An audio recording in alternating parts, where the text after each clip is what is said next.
یہ وہ لوگ تھے جو اللہ کی عبادت کرتے تھے. اللہ والوں کا شیوا ہی یہی ہے. قرآن میں اللہ فرماتا ہے کہ یہ تو صبح و شام میری عبادت کرتے ہیں. یہ اللہ والے تھے, اللہ کی عبادت کرتے تھے. ان کے زمانے میں ایک ظالم بادشاہ آیا.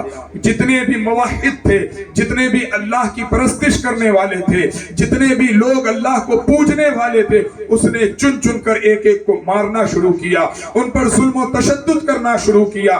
جب اصحاب کہف کو یعنی ان بزرگان دین کو یہ بات پتا چلی کہ ظالم بادشاہ مسلمانوں پر ظلم ڈھا رہا ہے, انہیں مار رہا ہے, تو انہوں نے سوچا کہ اگر ہمارے بارے میں جان جائے گا تو وہ ہمیں بھی پریشان کرے گا, ہمیں بھی اللہ کی عبادت نہیں کرنے دے گا. چلو کہیں تنہائی میں چلتے ہیں, کہیں جنگل میں چلتے ہیں, کہیں پوشیدہ جگہ چلتے ہیں, وہاں چل کر اللہ کی عبادت کرتے ہیں. یہ حضرات ایک غار میں آتے ہیں جسے عربی میں کہف کہا جاتا ہے, جس کی وجہ سے انہیں غار والا ہی اللہ نے ان کا نام ہی رکھ دیا, اصحاب کہف کہا جاتا ہے. یعنی غار والے اس غار میں آتے ہیں کہ ہم اس میں چھپ کر اللہ کی عبادت کر سکیں گے, وہ ہمیں کوئی تکلیف نہ دے سکے گا, ہماری عبادت میں کوئی خلل نہ ڈال سکے گا. ہم یہاں یکسوئی کے ساتھ, دل جمعی کے ساتھ, دل لگی کے ساتھ اللہ کی عبادت کر سکتے ہیں. میرے عزیزوں, اللہ کا کرنا دیکھیں, اللہ کی شان دیکھیں. جب یہ اصحاب کہف اس غار میں آتے ہیں تو ان کے ساتھ ساتھ ایک کتا بھی ان کے پیچھے پیچھے چلا آتا ہے. توجہ ہے آپ لوگوں کی؟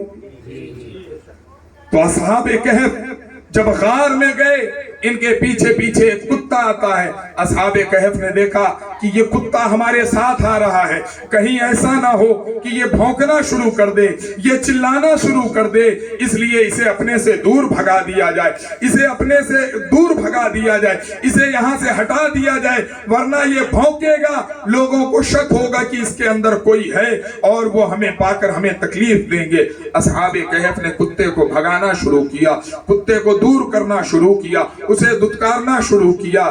لیکن میرے عزیزوں, وہ ہم ہیں جو اللہ والوں پہ بھونکتے ہیں. وہ اصحاب کہف کا کتا تھا, وہ اپنی زبان حال سے کہتا ہے کہ اے اللہ کے دوستوں, مجھے پتھر نہ مارو, میں کتا ضرور ہوں لیکن اللہ کے دوستوں کا وفادار ہوں.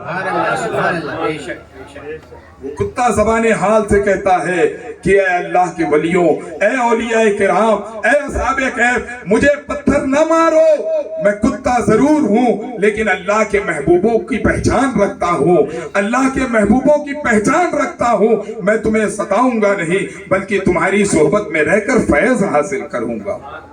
عزیزان محترم, جب اصحاب کہف نے دیکھا کہ یہ کتا جانے کے لیے تیار نہیں ہے تو انہوں نے اسے بھگانا چھوڑ دیا. دیکھو میرے عزیزوں, کتے کے تھوک کو اللہ نے ناپاک قرار دیا ہے. اگر اس کا تھوک ہمارے لباس میں لگ جائے, بے دھوئے نماز نہیں ہوگی. لیکن وہی کتا ان ولیوں کی صحبت میں بیٹھا ہے, اللہ نے اس کتے کو جنتی بنا دیا. سبحان اللہ, سبحان اللہ. عزیزان محترم, ذرا غور کرو کہ کتا ولیوں کی صحبت میں بیٹھے تو وہ جنتی ہو سکتا ہے, ہم جیسے انسان اگر ولیوں سے نسبت رکھیں تو کیوں جنت میں نہ جائیں گے. عزیزان محترم, صرف اتنا ہی نہیں, میں ڈاکٹر صاحب کو سن رہا تھا, چونکہ بات اپنی نہیں ہے اس لیے ذکر کرنا ضروری ہے ورنہ لوگ سوچیں گے بڑا اچھا نکتہ بیان. میں ڈاکٹر طاہر القادری صاحب کو سن رہا تھا. پڑھتا عموماً میں بھی ہوں, لیکن ہمیشہ ہر انسان کا ذہن ایک جگہ نہیں پہنچتا ہے, فکریں مختلف ہوتی ہیں. انہوں نے جو باتیں عرض کی سنا تو ایمان مچل گیا. آپ فرماتے ہیں کہ نہ جانے کتنے جانوروں کا ذکر اللہ نے قرآن میں کیا ہے, لیکن کسی کے اٹھنے بیٹھنے کے انداز کو اللہ نے نہیں بیان کیا. لیکن جو اللہ کے ولیوں کے ساتھ کتا بیٹھا ہے, اللہ نے قرآن میں اس کے بیٹھنے کے انداز کو بھی بیان کیا. سبحان اللہ, سبحان اللہ. عزیزان محترم, ہمارا جانور ہو, کتنا بھی پالتو ہو, ہم کتنی بھی محبت کرتے ہو, اسے پیار سے چوم سکتے ہیں.